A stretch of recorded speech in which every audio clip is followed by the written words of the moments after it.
ఆకాశ. ఆ ఆకాశమే ఇక్కడ నిజానికి ఆత్మరూపంలో ఆవహించి ఉంటుంది. ఈ ఆకాశమే యథార్థమునకు ముక్కలు కాకుండా ఉంటుంది. ఇందులో మీరు చూడండి, ఈ శబ్ద స్పర్శ రస రూప గంధములనేటటువంటి ఐదింటిని వేటిని మనం అనుభవిస్తున్నామో, ఈ అనుభవింపబడేటటువంటి ఐదు కూడా నాలో ఉన్నటువంటి ఆత్మ వలన తెలియబడుతున్నాయి తప్ప ఆత్మ లేకపోతే అది తెలియబడేది కాదు. మీరు కొంచెం జాగ్రత్తగా విచారణ చేసుకుంటే మీకు అందిపోతుంది. నీరుంది, ఆత్మ లేదు. దానికి ఒక రుచి ఉంది అని గ్రహించేది ఏదైనా ఉంటుందా? ఆత్మ ఉంది కాబట్టి నీరు ప్రకాశిస్తోంది. అలాగే ఆత్మ ఉంది కాబట్టి పృథివీ ప్రకాశిస్తోంది. ఆత్మ ఉంది కాబట్టి వాయువు ప్రకాశిస్తోంది. ఆత్మ ఉంది కాబట్టి నీరు ప్రకాశిస్తోంది. ఆత్మ లేనినాడు ఇవన్నీ అసత్. ఆత్మ ఉన్ననాడు ఆత్మ చేత ఇవి ప్రకాశిస్తుంటాయి. ఇదే విశ్వందర్పణ దృశ్యమానదగరీ తుల్యం నిజాంతర్గతం అంటారు దక్షిణామూర్తి స్తోత్రంలో శంకర భగవత్పాదులు. కాబట్టి యథార్థమునకు ఇవన్నీ ఆత్మ వలన ప్రకాశిస్తున్నాయి. ఆత్మ వలన ప్రకాశించేవి ఆత్మని ఎలా పాడు చేస్తాయి? దాని మీద ఆధారపడి ప్రకాశిస్తున్నాయి. అది లేనినాడు వాటికి ప్రకాశం లేదు. లేనప్పుడు ఇవి ఎలా ఆత్మని పాడు చేయగలిగినవి ఉంటాయి? అవి పాడు చేయలేవు. కానీ ఆత్మ లేకపోవడం అన్నది ఉండదు, ఎప్పుడూ ఉంటుంది ఆత్మ. ఆ ఆత్మ చేత ప్రకాశింపబడుతూ ఈ అసద్వస్తువులన్నీ సద్వస్తువుల్లా కనపడుతుంటాయి. అందుకే నైనం చింతంతి శస్త్రాణి, ఈ పంచభూతములు కలిసినా కూడా అసలు ఆత్మని ఏమీ చెయ్యలేవు. అది ఎప్పుడూ ఉంటుంది. ఈ శ్లోకాన్ని చెప్పడంలో మీరు ఒక పెద్ద మర్మాన్ని గ్రహించవలసి ఉంటుంది. ఇప్పుడు ఆది ఉన్నది దేనికి? అనాది అయినది ఏది? ఆది అంటే మొదలు, అనాది మొదలు లేనిది. ఆత్మ ఎప్పుడు ఉన్నది అంటే దానికి మొదలు ఉందా? మొదలు ఉంటే దానికి అనాది ఎందుకు అవుతుంది? ఎప్పుడూ ఉన్నది ఎందుకు అవుతుంది? దానికి కూడా ఎప్పుడూ ఆత్మ ఉండడం ప్రారంభమైతే ఈ శరీరంలాగే ప్రారంభం అవుతుంది. కాబట్టి ఆత్మకి ఆది లేదు, అనాది. అది ఎప్పటి నుంచో అలాగే ఉంది. ఉన్నది ఉన్నట్టు ఉన్నది, కానీ ఉన్నదన్నది మనకి ఎరుకలోకి రావట్లేదు. శరీరము ఆది, చేసుకున్న పాపపుణ్యముల వలన శరీరం వస్తోంది. ఇక్కడ నన్ను మీరు ప్రశ్న ఇయ్యచ్చు, ఏమండి చేసుకున్న పాపపుణ్యముల వలన శరీరం వస్తోందని మీరు అంటున్నారు కదా. చేసుకున్న పాపపుణ్యముల వలన శరీరం వస్తే అసలు మొట్టమొదట శరీరం వచ్చినప్పుడు ఏ పాపపుణ్యాల వల్ల వచ్చింది? అప్పుడు పాపపుణ్యాలు చేయడానికి మొదటి శరీరం ఎలా వచ్చింది? దానికి ముందు పాపపుణ్యాలు ఎవరు చేశారు అంటే నేనంటాను అది మాయ వలన వచ్చింది. ఇప్పుడు ఆ మాయ వలన ఎలా వచ్చిందని మీరు అడిగారు అనుకోండి, నేను ఓ మాట చెప్తాను. ఇవన్నీ మీరు తెలుసుకుంటే మీకు వచ్చే ప్రయోజనం ఏమిటని అడుగుతాను. మంచిదే, అంటే ఉన్న సమయాన్ని బట్టి ఏది పక్కన పెట్టాలి, ఏది తెలుసుకోవాలి అన్నది చెప్పేవాడికి తెలిసి ఉండాలి, వినేవాడికి తెలిసి ఉండాలి. ఇప్పుడు నేను వలలో పడ్డాను, ఇప్పుడు ఆ వలలోంచి నేను బయటపడాలి. నేను వలలో ఎన్ని గంటలకు పడ్డాను, ఎప్పుడు పడ్డాను, ఎలా పడ్డాను, ఇది ఆలోచించడం ప్రధానమా? వలలోంచి నేను ఎలా బయటపడతానని ఆలోచించడం ప్రధానమా? మీకు రెండో ఉదాహరణ చెప్తాను. నేను ఎన్నడూ చూడలేదు, మా పెద్దనాన్నగారు అమ్మాయి హైదరాబాదులో ఉంది. మా నాన్నగారు అన్నారు, రే పెద్దనాన్నగారు అమ్మాయి ఉంది, నువ్వు వెళుతున్నప్పుడు ఈ మామిడి పళ్ళు తీసుకెళ్ళి, ఈ తేనె పట్టుకెళ్ళి, మీ బావకో పంచ ఉత్తరీయం, మీ అక్కకో చీర జాకెట్టు బట్ట పసుపు కుంకాలు, ఈ సంచి పట్టుకెళ్ళి హైదరాబాద్ వెళుతున్నావుగా అక్కకి ఇచ్చేసేయి, ఫలానా చోట ఉంటుంది అక్క, ఆ వీధిలోకి వెళ్ళి అడుగు అన్నారు. నేనేం చేశానంటే ఆ వీధిలోకి వెళ్ళి వెతుక్కుంటుంటే ఒక ఇంట్లో వాళ్ళు బయటకు వచ్చి, చాగంటి కోటేశ్వరరావు మీరే కదండి, టీవీలో కనపడుతూ ఉంటారు కదా అన్నారు. అవును నేనేనమ్మా. ఏమిటి ఇలా తిరుగుతున్నారు అన్నారు. ఏం లేదమ్మా, ఇక్కడ సుందరి అన్న పేరుతో మా అక్క ఒక ఆవిడ ఉండాలి, మా నాన్నగారు ఆవిడికి అందజేయమన్నారమ్మా, అందుకని వచ్చాను, ఆవిడ ఎక్కడ ఉంటారో అని వెతుకుతున్నాను, ఈ సందులోనే ఎక్కడో ఉంటారన్నారు. అయ్యయ్యో సుందరి కోసం, రే కోటి మర్చిపోయావా, నేనేం రా సుందరిని అంది ఆవిడ. అక్క నువ్వా అన్నాను. వాళ్ళ ఇంట్లోకి వెళ్ళాను, మా అక్కకి ఇవన్నీ ఇచ్చేసావు, నమస్కారం పెట్టాను. మా అక్క అంది, ఇన్నాళ్ళకి వచ్చావు, అసలు నీకు బుద్ధి వచ్చిన తర్వాత నువ్వు వచ్చింది లేదు మా ఇంటికి, 2 రోజులు ఉండండి. 2 రోజులు ఉన్నాను. 2 రోజులు ఉన్న తర్వాత రోజు మా అక్కకి రాత్రి కాళ్ళు పడుతున్నాను, చక్కగా మా అక్క దగ్గర కూర్చోబెట్టుకుంటోంది, కబుర్లు చెప్తోంది, వింటున్నాను, అన్నీ చేశాను, చక్కటి భోజనం పెడుతోంది, తింటున్నాను, అన్నీ అయిపోయింది, అక్క వెళ్ళిపోతానన్నాను. సరే ఇంకొక రోజు ఉండి పెడదువు కానీ విరా అంది. ఎందుకో మా అక్కతో కలిసి రైతు బజారుకి వెళ్ళాను. వెళితే ఆ రైతు బజార్లో ఒక ఆవిడ కనపడి, నీ పేరు కోటేశ్వరరావు కదురా అంది. ఇదేమిటి కోటేశ్వరరావు గారు కదా అంటారు కానీ కోటేశ్వరరావు కదురా అని ఎవరు అనరుగా. నేను కోటేశ్వరరావు కదురా నీ పేరు అందేమిటని. అవునమ్మా మీరెవరన్నాను. ఊరిని అసాధ్యం కూలిపోను నన్నే గుర్తుపట్టలేదురా, నేను రా సుందరక్కని, నేనేరా మీ సుందరక్కని. నేను అదేంటి కోటిగాడు వస్తున్నాడు అని మీ నాన్న ఉత్తరం రాశాడు, ఇంకా రాలేదేమిటని చూస్తున్నాను.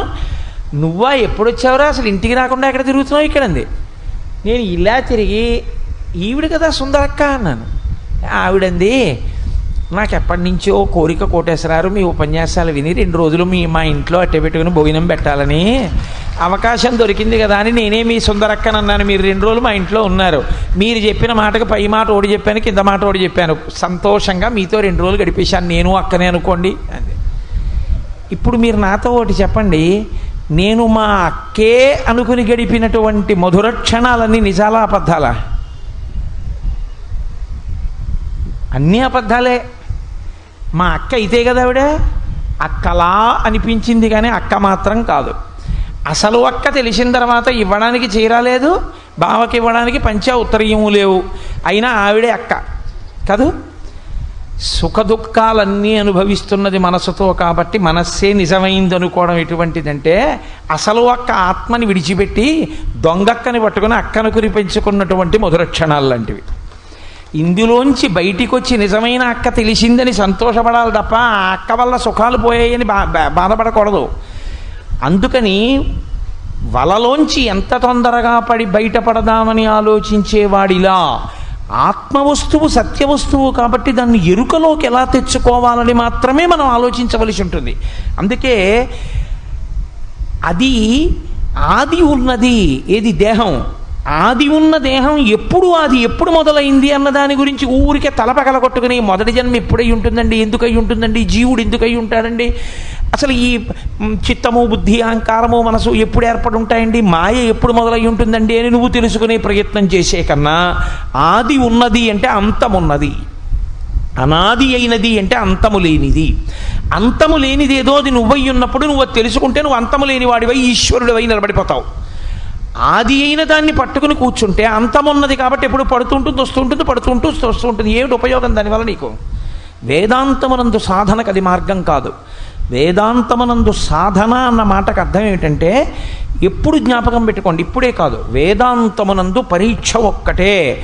ఏది ఆది ఏది అనాది ఈ రెండు మీరు ఎప్పుడూ ప్రశ్న వేస్తూ ఉండాలి. వేదాంతంలో ఏది అనాదియో అదొక్కటే మీరు బుద్ధి చేత తెలుసుకునే ప్రయత్నం చెయ్యాలి. మీరు సాధన దారి కొరకు చెయ్యాలి. ఏది నిరంతరము పడిలేస్తూ ఉంటుందో దాని గురించి మీరు ఎంతో నేర్చుకున్నారు, ఏమిటి ప్రయోజనం? ఇదిగో దొంగక్కతో గడిపినటువంటి క్షణాలు ఎలా ఉంటాయో, మళ్ళీ మారిపోయి మళ్ళీ పుట్టి మళ్ళీ చచ్చిపోయే దాని గురించి తెలుసుకునేటటువంటి ప్రయత్నం వల్ల వచ్చేటటువంటి ప్రయోజనం కూడా అక్కడికే పరిమితమైపోతుంది. కాబట్టి ఏది అనాదియో అది మాత్రమే తెలుసుకునే ప్రయత్నం చేస్తూ ఉండాలి. ఇప్పుడు ఉన్నది అక్కడే ఉన్నది, అనాదిని తెలుసుకోవడానికి ఏం లేదు, ఉన్నది అదే. అదే ఉన్నది అని తెలియబట్టం లేదు. వచ్చిన సమస్య అంతా అదే. మన ఇంట్లో ఉన్నటువంటి గొప్ప బంగారు పాత్ర, కానీ వచ్చిన సమస్య అంతా ఏమిటంటే అది మట్టిలో పడిపోయి ఉండిపోయింది. మట్టిలో పడిపోయి ఉండిపోయిన కారణం చేత ఇదే బంగారు పాత్ర అని గుర్తించడానికి వీలు లేని స్థితి ఏర్పడిపోయింది. ఇప్పుడు ఇది బంగారు పాత్ర అని మీకే నమ్మకం కలగాలి. ఎలా? ఏం చేస్తారు? ఆ బంగారు పాత్రని పట్టుకొచ్చి ఓ దగ్గర కూర్చుని కాస్త చింతపండు, కాస్త కొబ్బరి పీచు, కొద్దిగా మెత్తటి ఇసుక పట్టుకొచ్చి ఇప్పుడు కొద్దిగా ఇసుక చల్లి కాసి నీళ్లు చల్లి తడి మీద ఇసుక అంటుకున్నాక కొబ్బరి పీచుతో రుద్ది, మళ్ళీ గరుకు ఇసుక అయితే బంగారం తినేస్తుంది కాబట్టి మెత్తటి ఇసుకతో తోమి కాస్త చింతపండు పెట్టి తోముతారు. ఇప్పుడు మీరు వాడిన ఇసుక, మీరు వాడినటువంటి కొబ్బరి పీచు, మీరు వాడినటువంటి కొత్త చింతపండు మళ్ళీ మీరు వాడుకోవడానికి పనికొస్తాయా? పనికిరావు. మీరు బాగా పట్టుకోవాలి నేను చెప్పే మాట. తేలికగా అర్థం అవ్వడానికి నా ప్రసంగాన్ని సంక్షిప్తం చేయడానికి నేను ఉపమానాన్ని తీసుకుంటున్నాను. ఇప్పుడు నేను తోమినటువంటి చింతపండు యొక్క ఆ రసం చేత ధగధగాయమానంగా మెరుస్తున్నటువంటి బంగారు గిన్నె యొక్క ప్రకాశము మళ్ళీ కప్పబడింది, మురికిపోయింది. కానీ మీరు ఏ మురికి పోగొట్టడానికి చింతపండు వాడారో అది మళ్ళీ అంటుకుంది. మీరు ఏ ఇసుక వాడారో అది అంటుకుంది. మీరు ఏ కొబ్బరి పీచు వాడారో దానిలో ఉన్నటువంటి మాలిన్యం అంటుకుంది. ఇప్పుడు బంగారు పాత్ర కనపడుతోందా? కనపడటం లేదు. ఇప్పుడు ఇవి పోవాలి, ఇవి ఉండడానికి వీల్లేదు. ఇవి బంగారు పాత్ర ప్రకాశించడానికి వాడడం మొదలుపెట్టారు, కానీ ఇప్పుడు ఇవి ఉండడానికి వీల్లేదు. కాబట్టి ఇప్పుడు శుద్ధ జలాన్ని తీసుకుని పోసేశారు దాని మీద. మీరు వాడిన చింతపండు పిప్పి, మీరు వాడిన కొబ్బరి పీచులో ఉన్నటువంటి తీగలు, మీరు వాడిన ఇసుక అన్నీ పోయాయి. శుద్ధమైన జలం పోసేస్తే ధగ ధగ ధగ ధగ మెరుస్తూ కనపడింది బంగారు గిన్నె. ఇప్పుడు మీరు పోసిన నీటిని అలాగే ఉంచేశారనుకోండి తడి, మళ్ళీ కాసేపటికి గాలిలో ఉన్న మట్టిని అంతటిని అట్ట కింద కట్టించేస్తుంది ఆ నీరు. కాబట్టి ఆ నీరు ఉండొచ్చా? తడి కూడా ఉండకూడదు. ఇప్పుడు పొడి బట్ట పట్టుకొచ్చి ఆ తడి కూడా తుడిచేయాలి. తుడిచేసి అక్కడ పెట్టేశారు. ఇప్పుడు ఏమొచ్చింది? ఏమీ రాలేదు. ఉన్న గిన్నె ఉన్నట్లు తెలిసింది. మట్టిలో పడిపోయిన బంగారు గిన్నె ఉన్నదా లేదా అని అనుమానం వచ్చిన బంగారు గిన్నె బంగారు గిన్నె అని ప్రకాశించింది. ఇప్పుడు ఇంకేం చేయాలి అది బంగారు గిన్నె అని తెలుసుకోవడానికి? ఏమీ చేయక్కర్లేదు. బంగారు గిన్నె అని తెలిసేంతవరకే చెయ్యాలి. బంగారు గిన్నెగా ప్రకాశమును పొందిన తర్వాత అలా వదిలేయడమే. అలాగే ఉన్న ఆత్మని తెలుసుకోవడానికి, తెలుసుకోవడము అన్న మాటలో మీరు ఒక విషయాన్ని గమనించవలసి ఉంటుంది. తెలుసుకునేది ఒకటి ఉండదు, మళ్ళీ తెలుసుకునేది ఉంటే రెండు అవుతాయి. మీరే ఆత్మ అన్న అనుభవంలో నిలబడిపోతారు. ఆ అనుభవంలో నిలబడిన తర్వాత ఇంకా మళ్ళీ చెప్పడానికి రెండో వస్తువు ఉండదు. మీరు చెప్పే ప్రయత్నం చేశారనుకోండి ఆత్మ గురించి, అప్పుడు ఏమవుతుందో తెలుసా అండి? దానికన్నా రెండో వారిగా నించున్నారు కాబట్టి మళ్ళీ దాని ప్రకాశంతోనే చెప్పాలి. పటకారని మీరు పట్టుకోవాలి, కానీ పటకార మిమ్మల్ని ఎప్పుడూ పట్టుకోలేదు. అలాగే ఆత్మ ప్రకాశం చేత మీరు చెప్పాలి, కానీ మీరు ఆత్మని ప్రకాశింపచెయ్యలేరు. మీరు కొత్తగా దాని గురించి మాట్లాడడం కుదరదు. అందుకే ప్రపంచం మొత్తం మీద ఎంగిలి కాని ఏకైక వస్తువు ఉంటే ఆత్మ ఒక్కటే. ఎందుకంటే ఆత్మ గురించి చెప్పలేం కాబట్టి, నోటిలోకి రాదు కాబట్టి వాగ్రూపంలో ఆత్మ ఎంగిలి కాదు, అనుభవముగా తానుగా నిలబడిపోతుంది. అందుకే ఆత్మానందమును అనుభవించాడంటారు. తప్ప మాట. ఆత్మానందం అనుభవించాడు అంటే అనుభవించిన వాడు ఓడున్నాడు ఆత్మానందం అవుతుంది అని గుర్తు కాదు. తాను ఆత్మానందమై ఉండిపోయాడు. అందుకే పరానందాభిక్యం రసగితి రసం తద్భజనవాన్ అంటారు శంకర భగవత్పాదులు. శంకర భగవత్పాదులలా బోధ చెయ్యగలిగినటువంటి గురువు ఈ లోకంలో పుట్టలేదు, పుట్టగలడని నమ్మకం లేదు. ఈశ్వరానుగ్రహం కలిగితే పుట్టాలంతే. అందుకే ఆయన మాటలు అలా ఉంటాయి. తాను ఆత్మానందమైపోతాడు. రాశీభూతమైన ఆత్మానందమే తానై నిలబడతాడు. బంగారు గిన్నెని కొత్తగా మీరేమీ చేయకుండా బంగారు గిన్నె అని ప్రకాశించినట్లు తానే రాశీభూతమైన ఆత్మానందమై నిలబడిపోతాడు. తాను ఆత్మానందమై నిలబడిపోయిన నాడు దుఃఖ స్పర్శ లేదు. అన్నిటికీ తాను సాక్షి. ఆ సాక్షిగా నిలబడ్డంలో ఇది పడిపోవడానికి కూడా సాక్షి. తాను చెదరని వస్తువు, చెరగని వస్తువు, తరగని వస్తువు, నశించని వస్తువు అని తెలుసుకున్న ఉత్తర క్షణంలో దాని పర్యాయపదమే బ్రహ్మము కాబట్టి తాను బ్రహ్మమై కాదు, తాను బ్రహ్మముగా జ్ఞానమును పొంది బ్రహ్మముగా నిలబడిపోతాడు. ఇలా నిలబడగలిగినటువంటి స్థితిని చేరడానికి సాధనా ప్రక్రియ, దీని కొరకు వస్తాయి. గురువుగారి దగ్గర శ్రవణం చేస్తాడు, శాస్త్రములను చదువుకుంటాడు, బాగా అనుష్ఠానం చేస్తాడు. ఈ అనుష్ఠాన ప్రక్రియ అంతా ఎటువంటిదంటే చింతపండుతోటి పీచుతోటి బంగారు గిన్నెతి తోమడం లాంటిది. ఇది చేసి చేసి చేసి చేసి ఏం చేస్తాడు? ఇది చేసుకోవడం ప్రయోజనం కాదు, బంగారు గిన్నె కనపడడం, పూర్తిగా మెరవడం ప్రయోజనం. తాను బంగారు గిన్నెగా తెలియబడ్డాం. కొంతకాలం అయిపోయిన తర్వాత ఇంకా ఇవి కూడా పనికిరావు. జ్ఞానము పడాలి దాని మీద. భక్తితో చేసినటువంటి కర్మాచరణం అంతా కలిసి జ్ఞానావిర్భావమునకు హేతువు కావాలి. మీరు కొంచెం జాగ్రత్తగా గుర్తుపెట్టుకోండి. మరుగునీళ్లు నేను నీళ్లు కాచుకుంటున్నాను, మంచి శీతాకాలం, తెల్లవారుజామున 4 గంటలు స్నానం చేసి నేను సంధ్యావందనం చేసుకుని ఎక్కడికో వెళ్ళాలి. నీళ్లు కాచుకుంటూ పొయ్యి దగ్గర నిలబడ్డాను. నాకు ఎంతో హాయిగా ఉంది, శీతాకాలం కాబట్టి ఆ నీళ్లు కాచుకుంటుంటే పొయ్యి సెగ తగులుతూ ఎంత హాయిగా ఉందో అనిపించింది. నేను ఇప్పుడు ఆ పొయ్యి దగ్గర నీళ్లు కాచుకుంటూ నించున్నాను. ఇది కూడా నా సొంతం కాదు, సురేశ్వరాచార్యులు వారు శంకర భాష్యానికి చేసిన వార్తికంలో ఉపమానాన్ని చెప్తున్నాను. ఆయన రొట్టెలు అన్నారు, నేను వేడి నీళ్లు అన్నాను. అలా నిలబడితే ఆ నీళ్లు ఉడుకుతున్నాయి. మీరేం చేయాలి? ఆ నీళ్లు దింపేయాలి. పొయ్యి వేడి తగులుతోంది కదా అని నించున్నారు, నీరు ఆవిరైపోతుంది. మీరు చేసేటటువంటి కర్మలు ఎప్పటి వరకు చేసుకుంటూ పెడతారంటే, నీళ్ళు ఎప్పుడు పోస్తారంటే ఈ చింతపండు పిప్పి అవి కూడా ఇక బంగారు గిన్నె మీద ఉండక్కర్లేదు, తీసేస్తారు. ఆ జ్ఞానావిర్భావం, అందుకే జ్ఞానగంగా అంటారు, ప్రవహిస్తుంది. అది పడేంత వరకు. అప్పుడు ఇక ఈ కర్మల యందు కూడా ఇవే ఇలాగే చెయ్యాలనేటటువంటి స్థితి నుంచి కూడా పైకెక్కుతాడు. ఎక్కి సంతతము తనలో తాను రమించగలిగిన స్థితికి ఎదుగుతాడు. ఇప్పుడు ఆ నీళ్లు కూడా తుడిచేశాడు. అంటే అప్పుడప్పుడు అలా నిలబడడం, అప్పుడప్పుడు బాహ్య ప్రపంచంలోకి రావడం, రెండుగా ఉంటాడు. ఒక స్థితిలో ఆ బట్ట పెట్టి తుడిచేసిన తర్వాత ఇక బంగారు గిన్నెగా ఉండిపోయినట్లు తాను ఎప్పుడూ 3 అవస్థలకి సాక్షిగా 4వదిగా నిలబడతాడు. అదే తురియం. లలితా సహస్రంలో సర్వావస్థ వివర్జిత అంటారు వ్యాసుల వారు. అప్పుడు 3 అవస్థలకు తాను సాక్షి. మనస్సు ఇంద్రియములు పైకి లేచాయి, జాగ్రత్త, దానికి సాక్షిగా ఉంటాడు. ఓహో, మనసు లేచింది, కోరికలు కోరుతోంది, తిప్పుతోంది, ఇంద్రియములు సుఖాలు అంటున్నాయి, ఇంద్రియములు దుఃఖములు అంటున్నాయి, చూస్తూ ఉంటాడు తమాషా. స్వప్నము, ఓహో ఇది పడుకుంది, ఇంకా మనసు లేచి ఉంది, మనసు తమాషా కళని సృష్టిస్తోంది అని మనసుకి సాక్షిగా ఉంటాడు.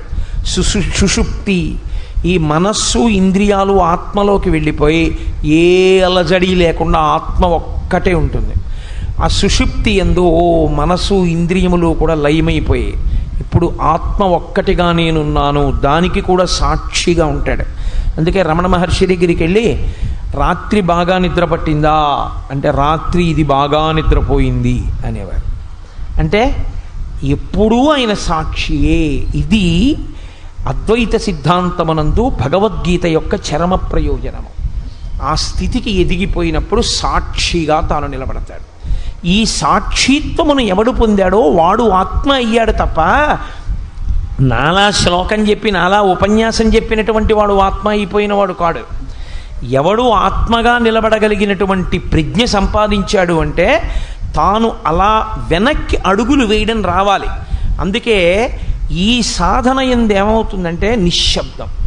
ఈ సాధన యందు తన నడక ఎవ్వరికి వినపడదు, తన నడక ఎవ్వరికీ తెలియదు. నేను ఇలా నడిచొస్తున్నాను అనుకోండి, అందరికీ తెలుస్తుంది. నేను నడుస్తున్నాను అనుకోండి, శబ్దం అవుతుంది, కోటేశ్వరారు నడుస్తున్నారని తెలుస్తుంది. నేను వెనక్కి వెడుతున్నాను అనుకోండి, వెనక్కి వెళ్ళడం అంటే నేను ఆత్మసాక్షిగా నిలబడి, నేను ఆత్మగా నిలబడి నా ఇంద్రియాలని మనస్సులోకి తీస్తున్నాను అనుకోండి, మీకు ఎవ్వరికీ తెలియదు. నేను మనస్సుని ఆత్మలో పెడుతున్నాను అనుకోండి, ఎవ్వరికీ తెలియదు. నేను సాక్షిగా ఉండి నా ఇంద్రియాలని, నా మనస్సుని, ఈ లోకాన్ని చూస్తున్నాను అనుకోండి, అప్పుడు నేను సాక్షిత్వమును పొంది ఆత్మగా నిలబడ్డానన్న విషయం మీకు ఎవ్వరికీ తెలియదు. లోకంలో ఏమనిపిస్తుందంటే, మనం ఎలా కనపడుతున్నామో ఆయన కూడా అలా కనబడతాడు, అదిగో ఆయన అలాగే నిలబడ్డాడు అనుకుంటాం. కానీ కాదు, ఆయన ఆత్మగా నిలబడినవాడు. ఆయనే రాళ్ల మధ్యలో ఉన్న సాలగ్రామం. అది ఆ స్థాయిని ఎవడు పొందాడో వాడు కొన్ని కోట్ల కోట్ల కోట్ల మందిలో ఏ ఒక్కడో పొందుతాడు. అసలు ఇలాంటిదొకటి ఉంది అని తెలుసుకోవడానికి పూర్తిగా మనసు దాంట్లో అయోమయం పొందకుండా కుదురుకుని నిలబడడానికి కొన్ని కోట్ల జన్మల సాధన చేసి పరమేశ్వరుని యొక్క అనుగ్రహం ఎవరి మీద ప్రసరిస్తుందో అటువంటి వారికి మాత్రమే తత్సంబంధమైనటువంటి అంతర్ముఖత్వము అలవాటు పడుతుంది, ఆ పరిశీలనము అలవాటు అవుతుంది. ఆత్మవస్తువు ఒకటి ఉంది, అది తెలుసుకుంటోంది అని చూడగలిగినటువంటి ప్రజ్ఞ ఏర్పడుతుంది. నిజానికి ఈ శ్లోకాన్ని శంకర భగవత్పాదులు విశ్వం దర్పణ దృశ్యమాన నగరీ తుల్యం నిజాంతర్గతం, ఇది పరమసాహసం. అసలు ఈ మాట అనడానికి ఎవడు సాహసించడు, ధైర్యం సరిపోదు. ఒక్క శంకరాచార్యులు వారు కాబట్టి అన్నారు. ఆయన అన్నారు, చీ అవతల బావ, ప్రపంచం బయట ఎక్కడుంది, నీలో ఉంది, బయట లేదు ప్రపంచం. అసలు ఈ మాట చెప్పగానే ఎవడైనా ఏమైనా అంటాడంటే, ఏమీ అర్థం కాలేదండి మాకు. బయట లేకపోవడం ఏంటండి, సీసా బయట లేదు, ఈ మీజా బయట లేదు, మీ అందరు లేరు, మీ అందరూ నాలో ఉండడం ఏమిటి, బయట ఉండకపోవడం ఏమిటంటారు. ఆత్మయందివన్నీ ఉన్నాయి. నేను ఒక్క ఉదాహరణ చెప్పి నేను పూర్తి చేసేస్తాను. ఆత్మ యొక్క ప్రకాశం చేత మనసు ప్రకాశిస్తుంది. మనసు స్వతంత్రముగా ప్రకాశించలేదు. బ్యాటరీ లైట్లో ఉండే బల్బు తనంత తాను వెలగదు. మనం ఏమంటామంటే ఆ బల్బుని చూసి ఇదిగో బల్బు వెలుగుతోందంటాం, బ్యాటరీ లైట్ వెలుగుతోందంటాం. కాదు, బ్యాటరీ లైట్ కాదు వెలిగేది, లోపల ఉన్నటువంటి బ్యాటరీలోంచి ప్రవహిస్తున్నటువంటి శక్తి ఆ బల్బులోకి ప్రవేశిస్తే అది కొంత కాంతిని వెదజల్లుతుంది. అలాగే ఆత్మ యొక్క కాంతి కన్నుల మీద పడితే కన్నులు చూస్తాయి, ఆత్మ యొక్క కాంతి చెవుల మీద పడితే చెవులు వింటాయి, ఆత్మ యొక్క కాంతి మనసు మీద పడితే అది సంకల్ప వికల్పములు చేస్తుంది. ఇప్పుడు మీరు ఒకటి బాగా జ్ఞాపకం పెట్టుకోండి, మనసుకి స్వతంత్రత లేదు, మనసు స్వయం ప్రకాశకము కాదు. మీరు గమనించారు కదా అక్కడ వరకు. ఇప్పుడు ఈ మనసు ప్రతి విషయాన్ని దానికి మాత్రమే తెలుసు. నాకు ఏది తెలుసో అది మీకు తెలిసి ఉంటే మీరు నా ఎదురుగుండా ఇలా కింద కూర్చుని వినక్కర్లేదు, నేను ఇలా ఎత్తు మీద కూర్చుని చెప్పక్కర్లేదు. భగవద్గీత పుస్తకంలో ఉందా, భగవద్గీత నాలో ఉందా? ఇప్పుడు మీరు కొంచెం జాగ్రత్తగా ఆలోచించండి. భగవద్గీత పుస్తకంలోనే ఉంటే నేను ఆ పుస్తకం లేకపోతే చెప్పలేకపోవాలి. భగవద్గీత నేనయ్యాను ఆ శ్లోకం వరకు అని గుర్తు ఏమిటంటే నాలోకి ప్రవేశించేసింది భగవద్గీతలోంచి. ఇది మనసు పట్టుకుంది. ఇప్పుడు ఈ పట్టుకోగలిగిన శక్తి ఆత్మ యొక్క చైతన్యం చేత వచ్చింది. ప్రపంచము మనలో ఉన్నది. నేను మీకు ఒక ఉదాహరణ చెప్తాను. కోటేశ్వరరావు గారు, మీరు దీపం పెట్టేటప్పుడు ఎలా పెడతారు అని మీరు నన్ను అడిగారు అనుకోండి, నేను చిన్న చిన్న అగ్గిపుల్లలు వాడనండి. ఎందుకంటే అగ్గిపుల్ల వెలిగించి అగరవత్తు వెలిగించి అగరవత్తుతో దీపం వెలిగించే లోపల ఈ చిన్న అగ్గిపుల్ల గభాలను వెలగడంలో చేతి మీదకి వస్తుందేమో అని ఎప్పుడూ పొడుగు అగ్గిపుల్లలే వాడతాను. ఈ పొడుగు అగ్గిపుల్లలో ఉన్నటువంటి అగ్గిపెట్లు ఉన్నాయా అంటే లేవు అనకుండా ఎప్పుడూ దొరికే కొట్టు అదిగో భానుగుడి జంక్షన్లో ఫలానా చోట ఉంది. వాడిని అడగగానే ఇస్తాడు. ఆ అగ్గిపెట్టెలో మళ్ళీ 2 భాగాలు ఉంటాయి. ఇటువైపు అయిపోయాయని ఇటువైపు ఉన్నాయని నేను ఎలా గుర్తుపెట్టుకుంటానంటే లైట్స్ అన్న వైపు కొన్నాళ్ళు వాడతానట. అయిపోయాక హోమ్స్ అన్న వైపు ఉంటాయి అని అటువైపుకి పెట్టె తోసి అట్నుంచి పుల్ల తీస్తాను. ఆ అగ్గిపెట్టి నా కుడి చేతి వైపు ఉన్న కప్బోర్డ్లో గంధపు సాన పక్కన ఉంటుంది. ఇప్పుడు నాకు ఒకటి చెప్పండి, అగ్గిపెట్టి మా ఇంట్లో ఉందా? అగ్గిపెట్టె గంధపు సాన పక్కన కప్బోర్డ్లో, కప్బోర్డు పూజామందిరంలో వ్యవస్థ అన్నీ ఇక్కడున్నాయా? ఇక్కడున్నాయి. ఇప్పుడు మీరొచ్చి మా ఇంటికి పెద్ద అగ్గి పుల్లల పెట్టి ఎక్కడుంది అని అడిగారు అనుకోండి, మీరు చెప్పగలరా? అలా చెప్పలేరు. విశ్వం దర్పణ దృశ్యమాన నగరీతుల్యం నిజాంతర్గతం. అద్దాన్ని తీసుకెళ్ళి ఒక కొండ మీద పెడితే పట్టణం అంతా అద్దంలో ఉన్నట్టు నిజానికి ప్రపంచం నీలో ఉంది. ఎంత లోపలికి దీన్ని ఎక్కించుకుంటున్నావో, ఆ మాయతో ప్రతిబింబాన్ని చూసి పట్టు కూర్చున్నావో అంతసేపు దాని యందు అసద్వస్తువు యందు నిలబడిపోతావు.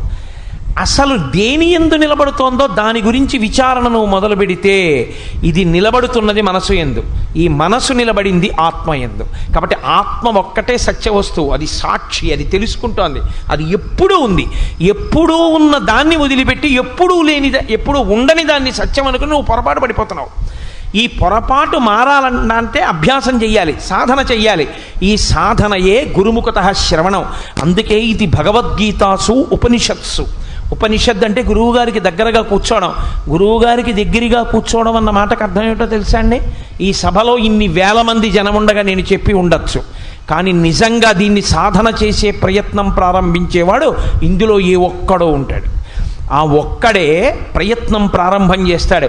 ఆ ప్రారంభం చేసిన ఆ ఒక్కడే ఈ జన్మలోనో ఉత్తర జన్మలలోనో చెప్పిన నాకన్నా ముందు వాడు ఆత్మగా నిలబడిపోయినా ఆశ్చర్యం లేదు. ఇది అందించడం కోసమని ఉపనిషత్తుగా వస్తుంది. జగదాచార్యుడైనటువంటి కృష్ణ భగవానుడు పరిపూర్ణావతారమైనటువంటి పరబ్రహ్మము నైనం చిందంతి శస్త్రాణి నైనం దహతి పావకః నచైనం క్లేదయంత్యాపో నశోషయతి మారుతః. అది నీవే అయ్యున్నావు, తత్వమసి తత్వం అసి తత్వమసి మహావాక్యం. అసలు నిజంగా అయ్యప్ప స్వామి దీక్షలు తీసుకుంటుంటారు 42 రోజులు. వాళ్ళు వినవలసింది దక్షిణామూర్తి స్తోత్రం, ఈ భగవద్గీత. ఎందుకంటే ఆయన చిన్ముద్ర పడతాడు. 42 రోజులు కూర్చుని సాయంకాలాలు గురువుగారితో చెప్పించుకోవాలి. గురువుగారు అంటే దీక్ష అంటేనే గురువుగారు. గురువుగారి దగ్గర కూర్చుని ఏమీ వినకుండా 42 రోజులు దీక్ష అంటే బూడిదే. అందులో తెలిసి వచ్చేది ఏమీ ఉండదు. తెలిసిన కర్మానుష్ఠానం 2 పూట్ల స్నానం చేయడం ఒకటే మిగులుతుంది. ఏదో మంచిదే కొంతవరకు. కానీ ఏమి ఎక్కుతావు మెట్టు? నిత్యనెక్కాలంటే గురుముఖత వింటేనే, శాస్త్రాన్ని పరిశీలనం చేస్తేనే, లేకపోతే చేసేది ఏమీ ఉండదు. కాబట్టి చిత్తశుద్ధి కలగడానికి కర్మానుష్ఠానం చేస్తారు. ఒక స్థితిలో ఇక ఆ కర్మానుష్ఠానం కూడా చెయ్యకుండా నిలబడతారు. కానీ ఇందులో వచ్చే పెద్ద ప్రమాదం ఏమిటంటే, ఆ స్థాయిని పొందేసిన వాడిని చూసి, పులిని చూసి నక్క వాత పెట్టుకున్నట్టు నువ్వు అనకూడదు కర్మానుష్ఠానం. నువ్వు ఆ స్థాయికి దిగిపోయిన తర్వాత తనంత తాను నీకే ఊడిపోతుంది. పండైపోయిన తర్వాత కొమ్మ నుంచి తాను ఊడిపోయినట్టు, కాయగా ఉండగా రాయి పెట్టి కొట్టినా రాలనట్టు. నువ్వు పండిపోయేంత వరకు నువ్వు ఊడకూడదు. అలా నీకు ఆ జ్ఞానావిర్భావము జరిగేంత వరకు కర్మానుష్ఠానము చేస్తూనే ఉండాలని, తత్కారణము చేత తాను ఆత్మగా నిలబడగలిగినటువంటి స్థితిని పొందుతాడని మనకి గీతాచార్యుడు మహానుభావుడై సాంఖ్యయోగంలో ఈ ఆత్మతత్వాన్ని గురించి వివరణ చేశాడు. ఇందులో నేను రేపటి రోజున కూడా చాలా సంక్షిప్త ప్రసంగమే చేస్తాను, వెనక తల్లి శోభానాయుడు గారి యొక్క నృత్య కార్యక్రమం ఉన్న కారణం చేత. కానీ వీలైతే నేను మిగిలినటువంటి 2 రోజులు 3 రోజులు ఉంటుంది కాబట్టి అందులో అసలు భక్తి అన్న మాటకు అర్థం ఏమిటి, కర్మ అన్న మాటకు అర్థం ఏమిటి, యోగిగా నిలబడడం అన్న మాటకు అర్థం ఏమిటి, అసలు నిజంగా సాధన అన్నది అటువైపుకి ఎలా అడుగులు పడాలి నిరంతర సాధనలో అన్నదాని గురించి, ఇప్పుడు సత్యం గురించి కొన్ని మాటలు చెప్పుకున్నాం. జిజ్ఞాసులైన వారికి తదభ్యాసము కొరకు కొంత నేను అందించవలసిన ప్రయత్నం చేయవలసి ఉంటుంది. కాబట్టి రాబోయేటటువంటి రోజుల్లో దాని మీద నేను దృష్టి కేంద్రీకరించే ప్రయత్నం చేస్తాను. ఇప్పుడు పద్మశ్రీ శోభానాయుడు గారి యొక్క నృత్య కార్యక్రమం కొద్ది క్షణాలలో, కొద్ది నిమిషాల్లోనో ప్రారంభం అవుతుంది. కాబట్టి అటువంటి మహాతల్లి, నాకు ఆవిడ గురించి చెప్పమని నన్ను కార్యకర్తలు ఆదేశించకపోయినా నాకు వారి ఎందున్న గౌరవం చేత 1-2 మాటలు చెప్పి పూర్తి చేస్తాను. ఆవిడ భారత ప్రభుత్వం చేత అత్యున్నత పురస్కారమైన పద్మశ్రీ గ్రహించడం నా మటుకు నా వరకు మాత్రం అది పెద్ద విశేషమేం కాదు. అది ఆవిడకి అనుషంగిక ప్రయోజనం. నా వరకు నాకు చాలా గొప్ప విషయం ఏమిటంటే, ఆవిడ పరిపూర్ణమైనటువంటి నటరాజానుగ్రహమును పొందినటువంటి తల్లి. అసుర సంధ్య వేళలో మీ అందరూ ఇంతకాలంగా ఇక్కడ కూర్చుని చేసినటువంటి సాధనకి మెచ్చి పరమశివుడే వచ్చి కైలాస పర్వతం మీద తాండవం చేస్తుండగా చూసేటటువంటి అదృష్టాన్ని మీకు కృప చేస్తే, అటువంటి శివతాండవం చూస్తున్నటువంటి వాడు మధ్యలో మాట్లాడినవాడు ఎంత మూర్ఖుడో. మధ్యలో మాట్లాడితే తత్ఫలితాన్ని ధారబోసేసినట్టు. పూజలు అందుకే మాట్లాడకూడదు, మౌనం. అంతటి తల్లి, అంతటి విదుషీమణి ఇవాళ ఆవిడ కార్యక్రమం ఇస్తాను అంటే నిజంగా ఎదురు చూసే పట్టణాలు ఎన్నో ఉన్నాయి. ఆచార్య స్థానాన్ని పొందింది మహాతల్లి ఆవిడ. ఆవిడ కూర్చుని ఇవాళ నేర్పుతాను అంటే పెద్ద పెద్ద వాళ్ళు ఆవిడ దగ్గర శిష్యులుగా ఉండడానికి ఇష్టపడతారు. అటువంటి తల్లి వచ్చారు అంటే అది ఆవిడ సంస్కారం. అంటే కేవలం ఇక్కడ జరుగుతున్నటువంటి భక్తుల పూజలు, కార్యక్రమాలు ఇది చూసి ఆవిడ ఆనందం పొంది సుబ్బారావు గారి మీద ఉన్నటువంటి ప్రేమయే కారణంగా ఆవిడ ఇక్కడికి వచ్చారు. అటువంటి తల్లి నర్తన చేస్తున్నప్పుడు మధ్యలో లేస్తూ ఉండడం, కూర్చుంటూ ఉండడం, అల్లరి చేస్తూ ఉండడం, మాట్లాడుతూ ఉండడం, నిద్రపోతూ ఉండడం అసహ్యకరమైన విషయాలు. పరమ గౌరవంతో ఏమి కాకినాడరా, ఏమి కోవాడరా, ఎంత నిశ్శబ్దం అని ఆవిడ పొంగిపోయేటట్టుగా, అసలు నిజంగా మాట్లాడడానికి అవకాశం ఉండదు. అసలు ఆ నటువాంగం ప్రారంభం చేశారు, అంబా పరాకు దేవీ పరాకు అని వాళ్ళు ఆ పరాకు చెప్తూ ప్రారంభం చేయగానే మన మనసులు లయమైపోతాయి. అంత గొప్ప కార్యక్రమం కొద్దిసేపట్లో ప్రారంభం అవుతుంది. కాబట్టి పరమేశ్వరుని యొక్క తాండవాన్ని మీరు చూస్తున్నంత ఆనందంగా, పార్వతీదేవి యొక్క లాస్యాన్ని చూస్తున్నంత ఆనందంగా సభామర్యాదని పాటిస్తూ మీ అందరూ ఈ కార్యక్రమాన్ని అనుభవించవలసిందిగా, అవధరించవలసినదిగా మిమ్మల్ని నేను అభ్యర్థిస్తూ ఇవాల్టి నా ప్రసంగాన్ని ఇక్కడితో పూర్తి చేస్తున్నాను. స్వస్తి.